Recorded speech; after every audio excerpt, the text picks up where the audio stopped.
Darin, you just talk about, I mean, the last couple of weeks and just the way you're pitching right now, and what adjustments you made from the beginning of the season over the last couple of weeks, and how well you're pitching, man, and just the zone you're in right now. Yeah, just pitching with a lot of confidence. I got to be one of the guys for this team with some of the injuries we've had.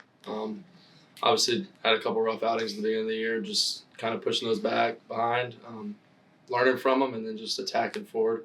Haven't really made any adjustments, just kind of continuing with the process that we've been working on.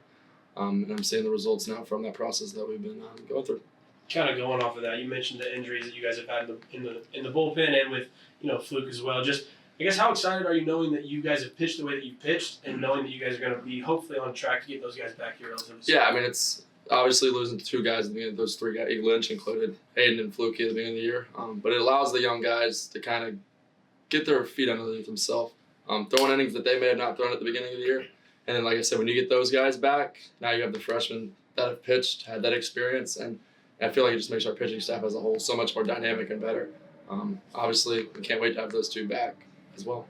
Is it kind of one of those things where you knew that you were going to have Fluke and Hayden out for an extended period of time, where you, as yourself, since you've been in this program, kind of needed to step up a little bit in terms of taking over those roles, not necessarily from a Saturday, Sunday, Friday situation, but when you came out of the pen to keep this pitching staff and keep these guys in these games? Yeah, obviously, anytime you lose two weekend starters, there's going to be more bullpen innings out there that have to be filled.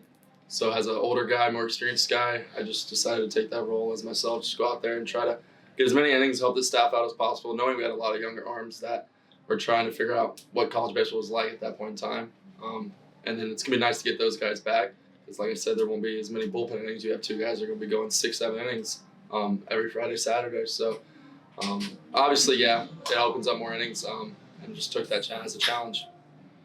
The offense seems to have kind of taken multiple steps in the right direction here over really in the month of March. Just has there been a different approach at the plate for you personally or as a team that kind of has allowed you guys to kind of get on track here? I mean, as a team, we're just trying to get our pitch and do damage with it as much as possible. So the main goal when we get up to the plate from this point forward is get our pitch, do as much damage as possible, and just get our job done. What is the identity of this program or of this team at this moment? Because, I mean, obviously every team that you guys have been on over the last couple of years, you've gotten to this point, there's been an identity of what this Coastal baseball team has been. What is the identity of this team at this moment that you guys can tell is going to carry you guys into where you want to go? And I'll start with you, Steph. We're just relentless. We're never going to give up. We're always going to want to win, and we're never going to just lay down and let you just pummel over us. We're always going to be relentless and come back. So we're just a bunch of relentless guys.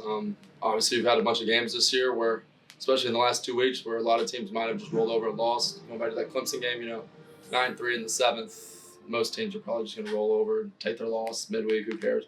But we're a bunch of relentless guys. We find ways to win, even if it's not the best way. But I think that's a sign of a good team when you can win baseball games even though you don't play your best. And that's what we've been doing the last eight games. We've had that winning streak. Does that kind of rub off? I mean, I'm assuming it rubs off on some of these new guys that aren't used to the way this Coastal baseball program is built. And as you guys both alluded to, just the resiliency of coming back and not ever being out of a game and always coming back and trying to win a game when it looks like you guys are out of it. I'm assuming it's rubbing off on these guys too. 100%. They've bought into it now. They kind of know how it rolls. And they've shown that resiliency as well. And we're just going to continue pushing forward doing that. 8-game win streak, 9-0 in Sun Belt play so far this year. Just kind of how do you guys take it game by game and not kind of look at the win streak aspect of it and just focus on the next game that's coming up? Yeah, I mean, just taking it one game at a time, no matter who's in that dugout. That's what Shin always says. We don't care who's in that dugout. We're worried about ourselves, and we're taking it one game at a time. And if you just take it one game at a time, you're going to look down the road and see those wins pile up. And that's just kind of the mindset we're taking each and every day.